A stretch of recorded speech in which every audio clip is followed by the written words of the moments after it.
Hi, my name is Dr. Amy Mizen. I'm a health geographer based in population data science at Swansea University, and my research focuses on the environmental determinants of health.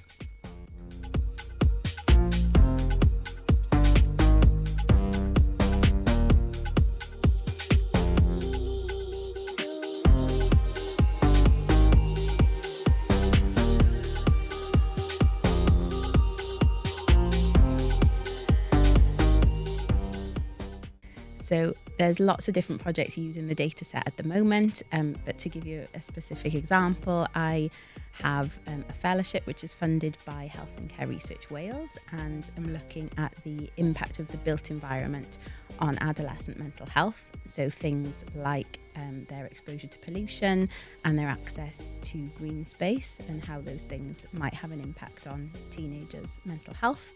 So an intended impact from the study is that we'll be able to provide evidence to policymakers and planners, because it's well known that green or being outdoors and being in nature is good for our health, but what policymakers and planners are lacking at the moment is specific evidence for adolescents so that they can tailor policies and interventions for adolescents. And generally at the moment, evidence is based from adults, and they're trying to adapt that for teenagers. So the project will bring some specificity for planners and policymakers.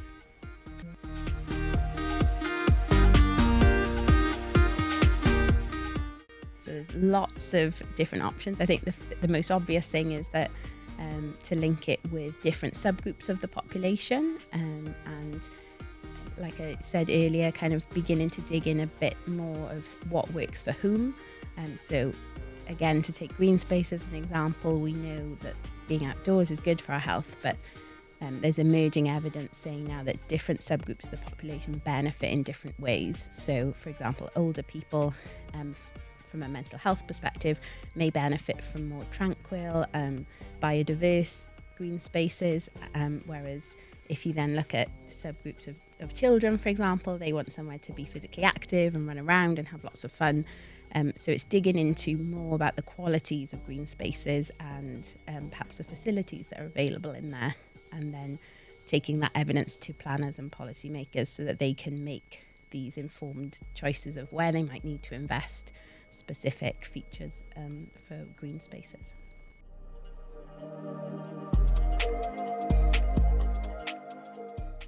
So I think this is a really interesting question, because in theory there's lots of positives for a research-ready data set of timeliness and being able to analyse and understand the data more quickly, which will lead to quicker publication of results, and lots of benefits which are quite widely discussed.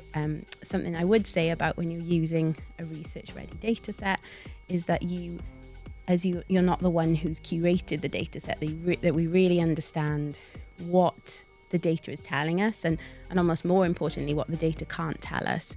And thinking in the context of this environmental data set, do the environmental exposures that are characterised in this data set, do they make sense really of how your population of interest would engage with the environment? Do they represent it in that way? But there's lots of potential for research-ready data sets, yeah.